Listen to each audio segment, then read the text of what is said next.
All right, guys, welcome back. So it is Monday. I hope you all are having a good day, good start to your week out there. I wanted to go over what we saw last week with the World of Outlaws throughout their first 4 races of the 2025 season. Of course, 3 of those races were points races. The other one was not, but we are still going to be talking about that 4th non-points race as well when it comes to the overall grand scheme of this board that I've got put together. So over here, I've got the top 20 in World of Outlaws point standings after the first 3 races of the season.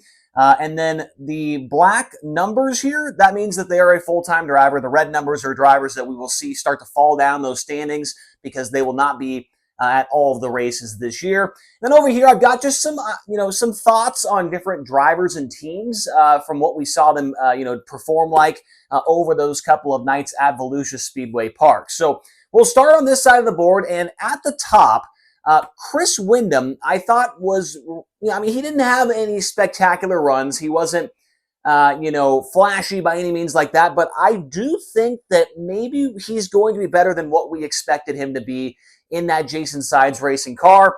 You could say the car's ugly and all that stuff. Maybe it doesn't look the best, whatever, but that does not matter as far as the paint team goes. But these guys did not look all that bad, I thought, out there this weekend at Volusia. They did not make every show, but there's a lot of guys that can say they did not make every show. But Chris Windom right now is leading the Rookie of the Year standings. And, maybe some people think, it's too early to say that, that doesn't mean anything. Well, my thing is Chris Windom only ran Volusia one time before in his career. He was like 15th in the main event last year. He ran one time. His first time in this car, they had, some issues on the very first night of action where the car didn't run. Then after that, he made a couple of shows, ran in the top 20 here and there, and he is now the Rookie of the Year leader going into the next couple of races, which are at Volusia Speedway Park. Again, that's a whole other issue that we could talk about. But so Chris Windom, I do think is going to be a lot better than what we were all expecting and anticipating going into this year. And he could certainly put up a challenge to these other guys we thought were going to be the runaways for this Rookie of the Year title. Now, another guy I wanted to talk to when it comes to that rookie battle, and if he's going to be a part of it, was Emerson Axam. A lot of people, a lot of chatter, people were murmuring that maybe Axam was going to be a guy that is going to sign that World of Outlaws Platinum contract at the end of the week at Volusia if things went well. And they started off great for Emerson Axam. He was quick time on the first night of action, the one that didn't count for points, but still, he was quick time, won his heat race, was in the dash, but had zero results to show for the entire week. He was 25th, 21st, 15th, and did not qualify for the finale feature, got passed in the B main late in that race. Now, are his plans up in the air? Because if they did not sign that platinum contract, could we see Emerson Axam switch things up and go to Las Vegas and try to maybe, if things go well with High Limit those first couple of races, does he go with High Limit? I have no idea. But this is definitely one that I am interested in seeing how it goes because Axam, I think, is one of the most highly touted prospects right now in 410 sprint car racing. I think he would be a very good get for either series because of the talent that he brings to the table. He's a car that can run top 5 or top 10 each and every night. He obviously struggled at Volusia. He'd never been there before. There were some flashes of brilliance in there, but there was also just no results. He's sitting down.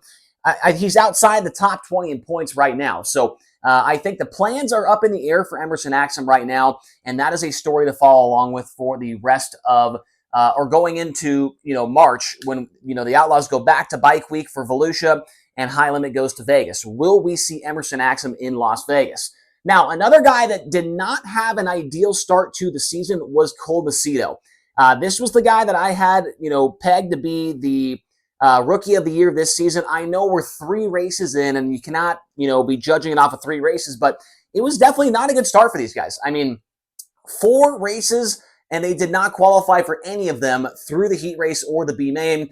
He only ran 1 show, and that was with a provisional. So things just did not get off to a hot start at all for Cole Macedo and this 2C racing team.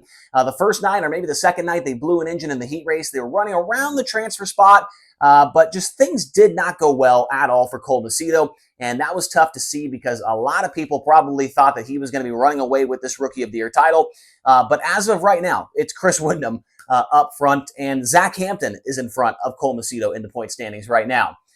Kyle Larson is going to be a problem this year, as it appears that him and Paul Silva have figured out how to qualify finally. This week in qualifying, they were third, first, and second, which if you look at the stats for Kyle Larson over the last couple of years, qualifying has been the issue for that team, no matter what track it is, what size the track is, whatever it is.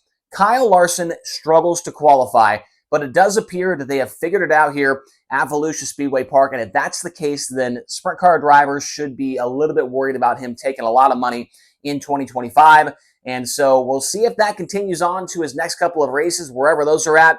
I don't know if it's Vegas that's next or if he's got some other plans or whatnot, but Kyle Larson certainly looks like he knows how to qualify.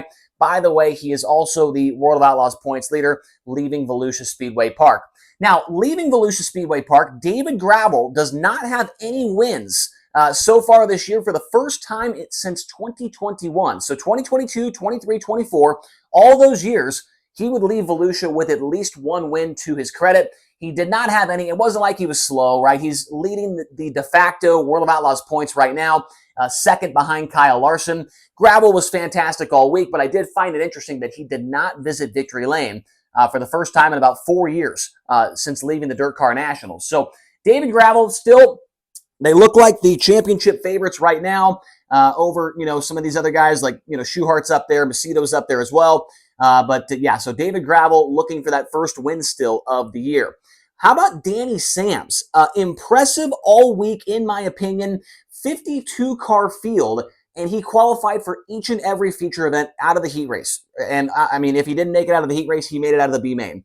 Danny Sams was very good, and I think I'm going to have to reconsider my points finishing order for High Limit this year because they have got an absolute hitter under the hood of that 24D car. His finishes, it's not like they were unbelievable runs, right? But they were right there around the top 10, 13th, 15th, 10th, and 12th. And he qualified very, very good each and every night. This is not a track that I would have pegged Danny Sams as being a contender at, but there was that one night, he was right on Kyle Larson's back bumper, and Larson kind of made a mistake, and it screwed up Danny Sams as well, and then he fell back and ended up in the 10th spot. But you have got to be impressed with what Danny Sams put together this week when you compare it to other guys, like, Danny Dietrich or, who else? Let's see here on my list. Hunter Schurenberg, Casey Kane, Dason Persley, Brady Bacon. You look at some of those guys, they only made one show all week. Danny Sams was in the show each and every night, top 15 in every one of those races as well. Now, what does Christopher Bell do after Las Vegas Motor Speedway next month with High Limit Racing? He was very, very good all week long with the Kreitz Racing 69K. As of right now, we know that those are the only two other races that they have planned right now together. Bell able to win that Outlaw show on, Thursday night, I believe it was. And, he's sitting ninth in the World of Outlaws points. He was good the entire week, had an issue during qualifying and the heat race. And, the night was an absolute disaster on Saturday. But Bell was a contender each and every night that car was healthy. And so I am very curious to know what his plans are after Las Vegas, because Don Kreitz, he's already committed to Ryan Smith at Port Royal. He's committed to Darren Pittman at Williams Grove and some other races like the Knoxville Nationals. Does Bell have a backup plan as of right now? Because, Don Kreitz might have to be rethinking, maybe I should, call Bell up a couple more times and give him another shot. Winning a race together right out of the gate at Volusia with a 52-car field, absolutely impressive stuff from them. And then speaking of Vegas, will we see Giovanni Scelzi in Las Vegas? Because, man, oh man, did they get off to a horrible start. 14th, 25th, 21st, and 16th. All the while using two provisionals on the week over there. They are 20th in World of Outlaws points. 1, 2, 3, 4, 5, 6, 7. They are 8th in the de facto points, and not too far ahead of guys like Garrett Williamson, Chris Wyndham, and a couple of others in there. But it was a disaster of a week for Gio Seli. And my picks for the top 10 finishers or whatever in Outlaw points are not looking good. I had Gio in the top 5. And now I don't know what's going on. I heard Dominic Scelzi on the Drivers Project podcast mention that There's a lot of changes inside this team. Seli has not been in the top 5 of a World of Outlaws race since Bakersfield Speedway last year. And that's like a 14, maybe a 15 race stretch where he hasn't been in the top 5.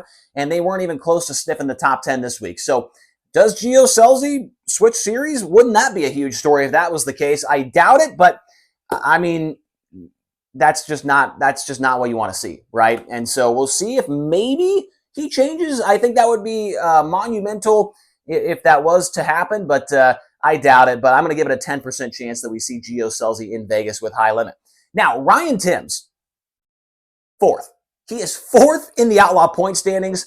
If I were to ask you right now, which driver in the Outlaws right now has the most past positions in the feature, would you say it was Ryan Timms? You probably wouldn't. You'd say it's Donnie Schatz, which you would be correct because Ryan Timms and Donnie Schatz are tied for the most cars passed with the Outlaws this year in the features. He went 18th to 12th on the first night, 21st to 10th on the second night, 7th to 5th on the third night, and 19th to 6th on the fourth night. A plus 32 in 4 races for Ryan Timms, 4th in the overall point standings. And I do believe that he will win at least 2 races this year between the Outlaws and High Limit. That team, I was worried that maybe, they got off to a fast start. Like sometimes we see that with guys that get a new car and it's just bam, right away, they're fast, and then it kind of peters off. But Ryan Timms shows up to Volusia with this team that's never been there before, and they were unbelievable all week long. One of the fastest cars in the features every single night. Plus 32, he has passed the most cars in Outlaw competition so far this year. So Ryan Timms, hat shake to him. Not sure what his schedule looks like after this week. I know he will be at Vegas, but between there, don't know what's going on, but really good start for them. Did want to mention this as well. Bill Baylog was fast all weekend long. Hope he's okay. I did see that he was okay, had a little bit of an ankle injury there, but he does have time to heal up. He is currently 6th in the de facto point standings. He looked fast all week. He wrecked running inside the top 5. And then Brad Sweet, he looked good as well with the new crew chief of Ty Wolfgang. Had a flat tire on the final night, but other than that, he was like in the top 5, I think, in every single race. So Brad Sweet, even with the new crew chief, he's doing Brad Sweet things. Guys that struggled, Anthony Macri and Dason Persley. Persley made, I think, 1 feature all week long, which, he still is very, very new to this type of racing. Volusia is a tough place to get a hold of, but it was a struggle for Dason Persley. And then Anthony Macri, 1 top 10 on the week. And you do not see his name in this top 20 in the points as well, so it was not a consistent week either for Anthony Macri. But we know he's going to be just fine. Just thought that was interesting. And then just looking at these points here, you got Larson up top. That's not going to stay that way, obviously. Then you got David Gravel. He's the points leader. Then followed by Logan Schuart, who had a really good week. He's only 6 points behind Gravel. Then Ryan Timms. 24 points back is Carson Macedo. Then you got Brad Sweet and Tyler Courtney. Donnie Schatz, feature race, he's great. Before that, they've got some things to work on, but he's 42 points behind. Christopher Bell, 9th, and Buddy Kofoid with that 1 flip. Well, no, that was the non-points race, but still not exactly super consistent. He's 46 points behind Gravel. Then Justin Peck, you had Bill Baylog, 12th. Danny Sams, 13th in points right now. Brian Brown, 14th. Sheldon Hodenshield somehow in 15th. He did not have a great week either. Jacob Allen, 16th. Parker Price Miller, 17th. Austin McCall, 18th. Brock Zierfoss, 19th. And the aforementioned Gio Seli currently rounds out the top 20 in World of Outlaws points after week 1 at Volusia Speedway Park. I might be overreacting to some of these things on the board after 1 week of racing, but that's what the internet's for. So hopefully you guys enjoyed this video. Let me know your thoughts on some of the things that happened last week. I know the track conditions were a big talking point. I'm not going to get into that here on this channel, but yeah, let me know what you guys think. Thank you all so much for watching, and we'll talk to you again soon here on the Rodman Rundown.